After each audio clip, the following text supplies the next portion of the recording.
Yeah.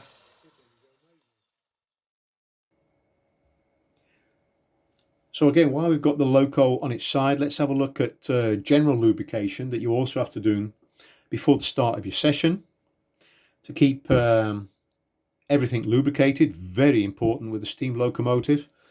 I'll just point out the bits that I lubricate with sort of standard motor oil. That's what Roundhouse recommends. So we'll start, put a drop here, I put a little drop here and here. This bar I lubricate. This joint here, let me turn the wheels. In there, I lubricate there. The eccentric, I lubricate, and I try and get some oil in the axles, and obviously doing that the other side. So that's the general lubrication that I do for the running gear.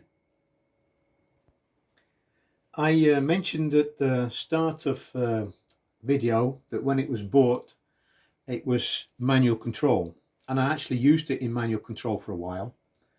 But later I decided I would convert it to radio control, and I have a video on the YouTube site that explains that. But for those that haven't seen it, I'd just like to point out the servo for the regulator is here, and then you've got the linkage going up here through this to the steam regulator, and that is a replacement steam regulator.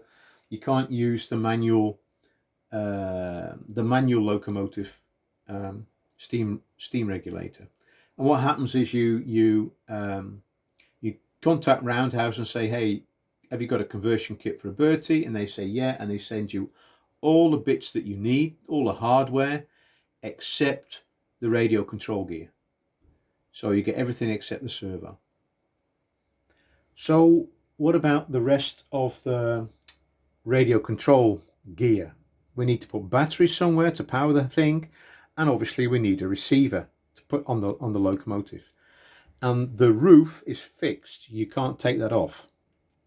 Under the saddle tanks there's no room, so that was one of the reasons that I went for an extra rear bunker from Locoworks.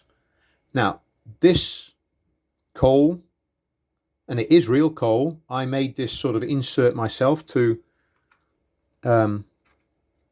hide the rest of the radio control gear.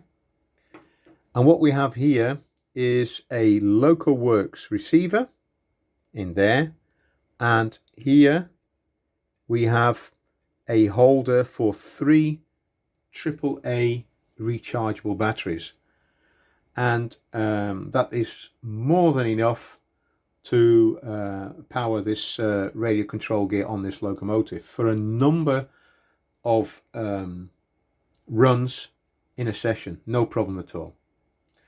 Fun factor with this is that on the receiver there is actually a red LED that shines, and when you're running and it's cloudy or it's at night, it actually looks as if the glow of a firebox, which I found quite fun. So there we have it. There's a look at my Roundhouse Bertie locomotive that's named Ernest. Hope you enjoyed that.